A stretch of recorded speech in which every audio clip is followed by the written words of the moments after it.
Salam saudara pendengar di seluruh kepulauan Nusantara, bahkan dimanapun saudara berada.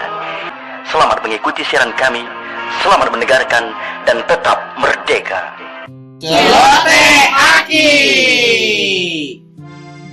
Aki Rukman. Inilah Aki Rukman. Rukman, wajah sejuk tapi beriman.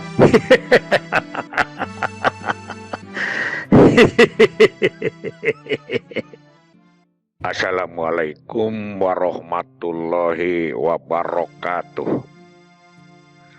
Selamat dan salam sejahtera buat kita semua. Celoteh Aki berikutnya, setelah kita tahu langkah ke-1 dan langkah kedua tentang 10 langkah PLKB, maka dilanjutkan pekerjaan kita itu dengan mengunjungi tokoh-tokoh yang ada di wilayah RT dan RW yang bersangkutan. Kan pada langkah kedua sudah diinventarisir tuh tokoh ini, ketokohannya apa, dan dulu hanya berkisar pada 3 poin: harta, harti, dan tenaga. Jadi adalah dia tokoh karena kekayaannya, dia ketokohannya karena ilmunya, dan dia ketokohannya hanya sekedar orang yang kuat di dalam tenaga membantu segala bidang. Pada saat kita kunjungan ke tokoh informal, kita tidak menjelaskan dulu program KB, tapi kita seolah-olah berguru tentang apa-apa kaidah keluarga. Contohnya begini. Kepada para ustadz atau para ulama yang ada di situ, kita menanyakan bagaimana pandangan Bapak atau apa sebetulnya hukum tentang kawin, hukum tentang punya anak. Jadi kita seolah-olah tidak tahu. Tidak boleh kita langsung menggurui. Kalau kita datang ke tokoh yang banyak rezekinya, banyak pekerjaannya, kita bertanya tentang bagaimana putra-putra buah bapak itu, berapa jumlah anaknya, bapak berapa jumlah anak. Dari situlah bagaimana pandangan terhadap keluarga. Bagaimana cara mereka mengurus keluarga, bagaimana kehidupannya dengan keluarga yang sekarang. Begitu, dan dia adalah yang menceritakan kepada kita, baru terjadi diskusi-diskusi. Itu tentang kunjungan kepada tokoh informal. Barulah setelah kita kunjungan ke tokoh informal, kembali lagi dengan Pak RT merencanakan grup meeting atau pertemuan kelompok. Nah, di sini perbedaannya, kalau di TCK PLKB yang murni, itu pembentukan komitmen itu sebetulnya tidak tertera secara eksplisit. Kecuali nanti di tingkat desa. Kalau di tingkat desa, itu eksplisit, yaitu yang disebut dengan rakor desa. Atau MMD, musyawarah masyarakat desa, dulu ada ya, yang kita kembangkan. Jadi di situ bedanya.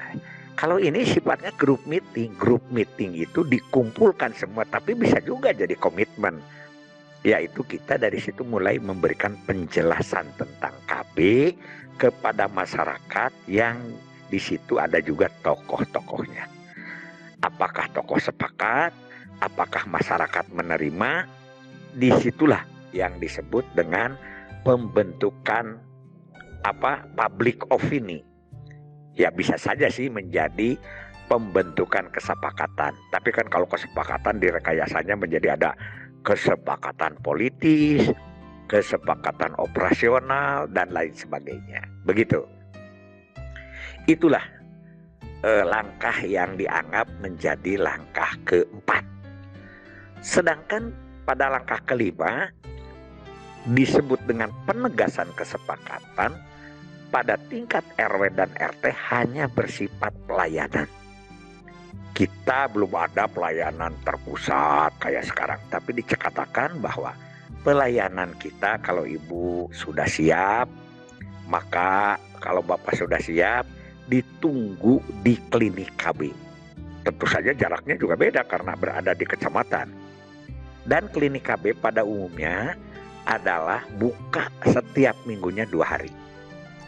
Bisa hari Senin Kemis, Selasa Kemis, dan lain sebagainya lah begitu. Kami tunggu Bapak di sana, itulah sebagai penegasan kesepakatannya. Nah, dari penegasan kesepakatannya tetap kita tidak melalui KIE, tidak melalui KIE bersama lagi. Biasanya di situ adalah sudah merupakan KIE bersama. Tapi kalau rakor di kecamatan atau di desa, itu setelah kita sepakat dengan komitmen dan kemudian penegasan dengan jadwal yang ditentukan, maka masing-masing jalur melaksanakan KIE. Pak Ustadz melaksanakan KIE melalui jalur pengajian. Bapak yang punya harta tadi memberitahu anak buahnya, para pekerjanya untuk dia mengikuti KB. Ya, dan lain sebagainya. Di situ ada tokoh ini, tokoh itu, disebutlah bersama KIE bersama. Jadi ada 4 langkah yang dibahas pada voice note ini, yaitu 1 adalah pendekatan tokoh informal, yang keempat adalah pembentukan kesepakatan atau group meeting, yang kelima penegasan kesepakatan dengan janji-janji dan tempat-tempat pelayanan, dan yang keenam melaksanakan KIE bersama, yaitu kembali memantapkan agar dari mulai grup meeting sampai keberangkatannya itu tidak tergoda lagi oleh orang lain. Sekaligus sajalah. Dan yang ketujuh, langkah kita itu adalah apa? Yaitu langkah pembentukan grup pelopor. Atau yang disebut adalah penteladanan. Di dalam penteladanan itu adalah dari sekian yang ikut grup meeting, dari sekian warga RW atau RT di situ, mana yang lebih dulu dia mau melaksanakan KB. Nah, inilah yang akan dijadikan contoh, yang akan dijadikan teladan. Syukur-syukur kalau yang mau ikut KB itu adalah diawali dengan para tokoh. Apakah RW-nya dulu, istri RW, apakah istri RT, istri Ustadz misalnya, ada saja. Walaupun memang kebanyakan Ustadz itu dulu agak susah masuk KB ya begitu. Atau si tokoh masyarakat dulu yang punya panutan, yang punya anak buah. Itulah yang disebut dengan cara-cara dulu tata cara kerja. Dan kepada mereka sekali lagi yang sudah pikir-pikir dan setuju, itu diberi SP. SP itu surat pengantar, si kartu biru disobek. Di kita ada sobekannya seperti karcis kayak gitu yalah. Di kita ada sobekannya, dan yang gedenya dia bawa supaya ini dibawa ke klinik KB. Ah, gitulah. Gitu kira-kira. Yang ketujuh nanti apabila dia itu di klinik KB atau di RW pun sendiri. Bila salah seorang misalnya istrinya RT sudah teladan ikut KB, maka kalau di tempat pelayanan biasanya dia didahulukan. Dan ternyata setelah pulang kepada teman-temannya memberitahu, kok gak apa-apa kok gitu. Masih di situ. Atau kalau tidak di situ, pulang ke kampungnya dia cerita lagi dengan penteladanan ini, mengajak yang lain. Kok saya juga ikut KB gak apa-apa sih? Kayak gitu ya. Itulah yang disebut dengan langkah ketujuh. Kita sudah sampai langkah ketujuh nih ya. Di voice note yang lalu hanya 2, yaitu langkah pendekatan tokoh formal, yang kedua orientasi wilayah atau pendataan. Sedangkan di voice note ini ada 5 langkah. Langkah yang ketiga pendekatan tokoh informal, grup meeting atau pembentukan kesepakatan, penentuan jadwal dengan penegasan kesepakatan, kemudian KIE bersama masing-masing jalur, dan yang ketujuh adalah penteladanan. Sekian dulu aja sah. Selamat bertemu lagi di episode berikutnya.